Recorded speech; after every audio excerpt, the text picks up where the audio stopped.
Sa video na ito mga kapare ko ay isasalang natin ang G100 chipset pagdating sa isang gaming test. At ang gagamitin nating unit para dito is ang Tecno Spark 30 Pro. Magsisilbing gaming test na rin ito ng Tecno Spark 30 Pro dahil marami sa inyo ang nag-vote na gawan natin ang gaming test ang Tecno Spark 30 Pro. Kaya kung interesado kayo, alamin yung pinaka magiging performance nito sa Gada Game, pag-usapan na natin yan.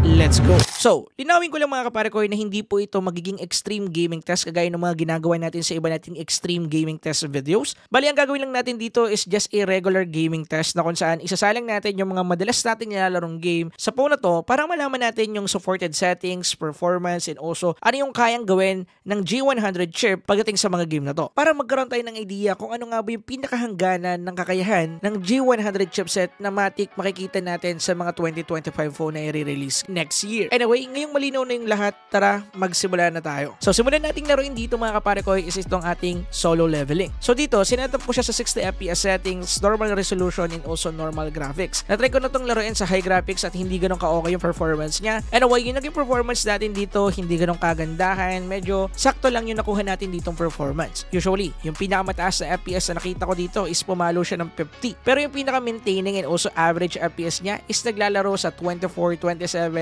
and 30 FPS. May mga pagkakataon na umaangat siya ng 45, 40 pero hindi consistent. Bale, bumababa din agad siya sa base FPS niya. Kaya, yeah, yun pa rin talaga yung pinaka-maintaining natin. So pagdating naman dito, alam naman natin na hindi ganun ka-optimize ang mismong solo leveling and also alam naman natin na heavy game yan. Kaya wala na rin namang reason para mabigla pa sa performance neto. Pero take note, playable naman siya sa game na to. Yun nga lang, marami talagang FPS drop at hindi talaga ganun kaganda yung performance niya. Pero at the end of the day, playable pa rin. Pero ang totoo niyan mga kapare ko, mas maganda pa yung naging performance neto unlike dito sa second game natin, which is itong WUWA o Wuthering Waves. So dito, sinetap ko siya sa 60 FPS and then low graphics settings. At pagdating sa naging performance ito dito, hindi na ganun kagandahan. Pag load pa lang ng game, makikita na agad natin na medyo laggy siya dahil yung pinaka base FPS natin dito ay naglalaro ng 30 and also 25 FPS and then yung pinaka naging average FPS natin is 23 FPS usually. At may mga pagkakataon naman na pumapalo siya ng 26, 25, nagmi-maintain din siya doon. Pero kapag meron nang nangyayari sa mismong build, bumababa ito ng 18 or below 20 FPS. At hindi na ganun kagandahan yung gameplay natin dyan, medyo choppy na talaga yung laro. Kaya pagdating dito sa Wuthering Waves, hindi na ganun yung usapan kapare ko. So, ibig sabihin, hindi na to ganun ka-playable sa G100 kaya hindi ko advisable na maglaro kayo dito sa mismong game na to. Dahil optimized settings ito at ganyan pa rin yung nakuha natin performance, meaning hindi talaga siya ganun ka-okay pagdating dito. Next naman na nilaro ko dito mga kapare ko is kilala sa pagiging isang optimized sa game which is Punishing Gray Raven. Dito, medyo sinagad ko ng konti yung chipset natin. Minax out ko lahat ng settings, ultra graphics, ultra resolution at kung ano-ano pa. At yung naging result nito,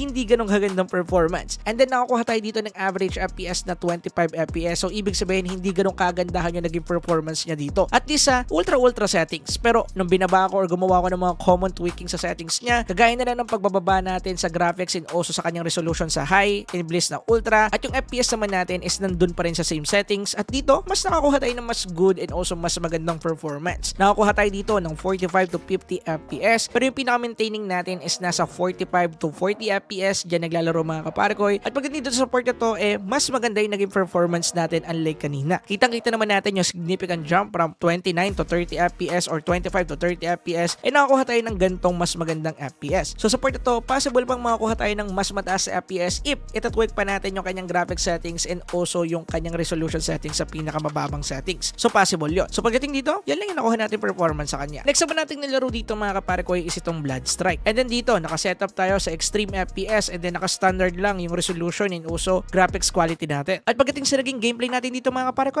maganda yung naging resulta. Okay yung FPS, naglalaro ng 100 to 120. Pero yung pinaka-maintaining FPS dito is naglalaro ng 60 to 70 FPS which is nice mga kapare ko. At yeah, maganda dito yung naging performance natin. Smooth yung game, responsive yung screen, hindi ganun nahihirapan yung phone natin dito kahit na minsan bumababa yung kanyang FPS nga sa 50 and also 40 FPS. Pero ang maganda dyan, bumabalik din naman agad sa kanyang 60 and 70 FPS kapag wala na masyado nangyayari. May mga pagkakataon pa nga na umaabot to ng 100 to 120 FPS which is nice. Kaya masasabi ko na kung gagamitin nyo to mga kapare ko sa Blood Strike na game, wala tayong magiging problema pagdating dito. Next naman natin nalaro dito is PUBG. So dito mga kapare ko, yung pinakasagad na settings lang yung kaya niya which is HD graphics and then yung frame rate natin is naka-high. At pagdating sa naging performance nito dito mga kapare ko, okay naman. Decent naman yung nakuha nating FPS dito. 30 FPS kasi hanggang high lang talaga. At ang maganda dito, hindi na bumababa yung kanyang 30 FPS. Talagang kulang lang talaga sa settings. Siguro sa tingin ko kung magkakaroon tayo dito ng 60 60 FPS option dito sa device na to, kakayanan niya naman kahit papano kung ibababa natin yung graphic settings niya. But at the end, stable lang tayo dito sa 30 FPS at playable na playable naman dito kapare ko itong PUBG Mobile. At wala tayong naging problema sa kanya kung ako yung tatanungin ninyo. Yun nga lang, medyo standard or basic FPS lang yung makuha natin, so keep it mind that. Syempre mga kapare ko, hindi pwedeng mawala. Naglaro din tayo dito ng Genshin Impact. Yung graphic settings natin is nasa lowest, which is yung pinaka-default settings niya dito currently. At yung ating FPS naman is naka 60. At pagdating sa naging performance ito dito, quiet, decent kahit papano. Usually playable dito ang Genshin Impact at natuwa din ako dyan dahil sa G99 testing natin, playable din naman talaga doon ang Genshin Impact. Kaso nga lang yung FPS natin dito hindi ganun ka-stable. Naglalaro ng 30 to 40 FPS. At yung pinaka-maintaining FPS natin dito is nasa 30. So ibig sabihin, playable naman kapare ko yung Genshin Impact sa device na to. Pero yun nga, kinakailangan nating i-tweak yung settings sa pinaka-lowest graphical settings. At syempre, consider natin yung FPS na up to 30 FPS lang. Which is para sa akin, kung gusto nyo talaga maglaro ng game na to, pwede nyo naman tiyagain. Okay pa rin naman kung okay yung tatanungin. Next naman natin na laro dito mga kapare ko is CODM. Naka-high settings lang tayo dito pagdating sa frame rate and medium graphic settings. G99 na G99 pagdating sa CODM. At pagdating sa ating gameplay, okay naman yung nakuha natin. Decent 60 FPS yung nakuha natin sa MP mode. Wala naging problema, stable yan dyan mga kapare ko. At pagdating naman sa VR mode, nakakuha lang tayo dito ng 40 FPS. At ang maganda naman dito, stable naman siya sa VR mode. Yung FPS niya, same lang din sa MP, na stable sa 60, stable sa 40, walang problema. Yun nga lang, syempre, nasa 40 FPS lang tayo sa VR mode. So kung may mga VR user dyan, medyo majijiji kayo ng konti dito. Nga pala, pagdating sa gyroscope na to, quite accurate ng konti, pero marirecommend ko na wag nyo na lang munang gamitin pagdating sa mga gyro kasi medyo may konting delay. At yeah, yun lang naman yung napansin ko pagdating dito. Anyway, syempre, naglaro din tayo dito ng mga MOBA games. At una nating sinalang dyan mga kaparacore is itong Mobile Legends. At dito, medyo natuwa ako sa Tecno Spark 30 Pro dahil naka ultra settings sa tayo dito. Pangalawang device ko na kasi ito na na-testing na merong Helio G100 chipset. At dun sa isang device na na-testing ko, hanggang super frame rate lang sila. So, wala siyang ultra settings. Ganun pa man, hindi natin na-reach dito kaparacore ang 120 FPS. Pero ang good news dito, na-reach naman natin dito yung 100 FPS and usually yung maintaining FPS natin is nasa 90 to 100 at may mga pagkakataon na bumababa siya ng 80 pero papitik-pitik lang naman. Minsan lang kapag mayroong mga clash pero bumabalik din naman agad siya sa maintaining FPS niya which is 90 to 100. Nandun sa range na yun. At pagdating dito sa MLBB, wala tayong magiging problema pagdating sa performance ng Helio G100. Syempre, naglaro din ako dito ng Wild Rift at dito nakasetup tayo sa 120 FPS and then matic na bababa sa high yung ating mismong resolution and also graphics. At pagdating dito, nakakuha naman tayo din ng decent performance. Kaso nga lang, same lang din sa MLBB, hindi natin na-reach yung 120 FPS. Usually, nandito lang siya naglalaro sa 80 to 85 FPS which is yun yung pinaka-maintaining niya. Pero may mga pagkakataon din kapare ko na pumapalo siya ng 100 FPS pero bumabalik din agad talaga sa pinaka-maintaining FPS niya which is 80 to 85. At pagdating sa naging gameplay natin dito, same lang din ng mga na-testing nating games, smooth at maganda kapare ko. Wala tayong magiging problema pagdating dito sa Wild Rift. Anyway, syempre dahil usapang MOBA game to, hindi pwedeng mawala kapare ko dito ang HOK. At pagdating dito mga kapare ko, yung supported settings niya lang at the moment is nakalock lang tayo sa high FPS which is 60 and then pagdating naman sa graphics, sinet up ko siya sa ultra. At pagdating naman sa nakuha nating performance dito, decent and okay na okay yung nakuha nating performance dito, okay yung FPS, yun nga lang, maintaining sa 60 FPS pero okay na yan dahil nakalock nga yung iba netong FPS settings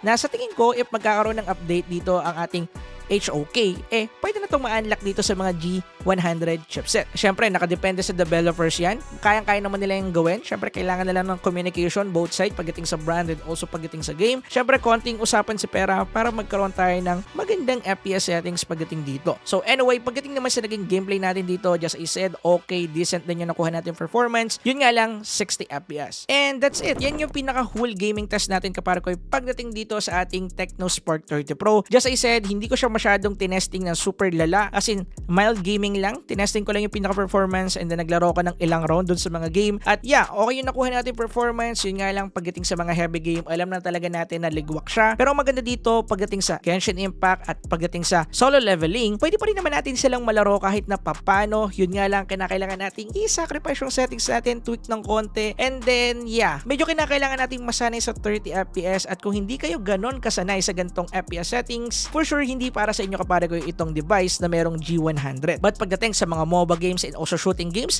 wala naman tayong magiging problema. Okay siya pagdating sa mga game na yon. Pero yun nga lang, meron tayong mga hindi nasamang game kagaya na lang ng Warzone Mobile. Sa Warzone Mobile kasi ang nangyayari, dilalabas yung mismong game at hindi na siya nagre-reload ulit. Kaya hindi ko siya sinama dito sa video na to dahil yun nga para nagka-crash lagi yung application niya kapag naglalaro na tayo ng VR mode. Pero hanggang ngayon, hindi ko pa rin siya napapagana dito sa phone na to. At nga pala, para sa mga maghahanap dyan kapare ko ng temperature, sinadya ko pong hindi isama yun dito sa video na to dahil magiging redundant yung mga data na nakuha natin dahil nalaro ko lang naman yung mga game mga kapare ko ng ilang minuto. Nasa 10 to 15 minutes na lang yung playing time natin kada game maliban na lang sa MOBA game and also dun sa ating shooting game pati sa Genshin Impact. Kaya hindi ko na sinama yung thermal part nito. Anyway, pagdating sa ginawa nating extreme gaming test, nakita naman natin yung nakuha nating resulta. Talagang okay siya pagdating sa mga light and also moderate game kagaya na lang ng mga common shooting games and also kagaya ng mga MOBA games out there. Wala tayong magiging problema dyan. Pero pagpasok ka ng mga heavy games na kagaya ng na-mention ko kanina, mahihirapan talaga tayo dito. So bago matapos tong video na to, ibibigay ko lang sa inyo mga kapare ko yung conclusion ko about ito sa G100 chip. Para sa akin mga kapare ko, okay lang sa akin na inalis na nila yung G99 branding kasi nakakaumay na nga rin naman. Pero at the end of the day, itong G100 chip is just a recycled G99 chip mga kapare ko na medyo tumaas lang yung kanyang camera megapixel support and that's it. Wala nang pinagkaiba pa. But knowing this, para sa akin mga kapare ko,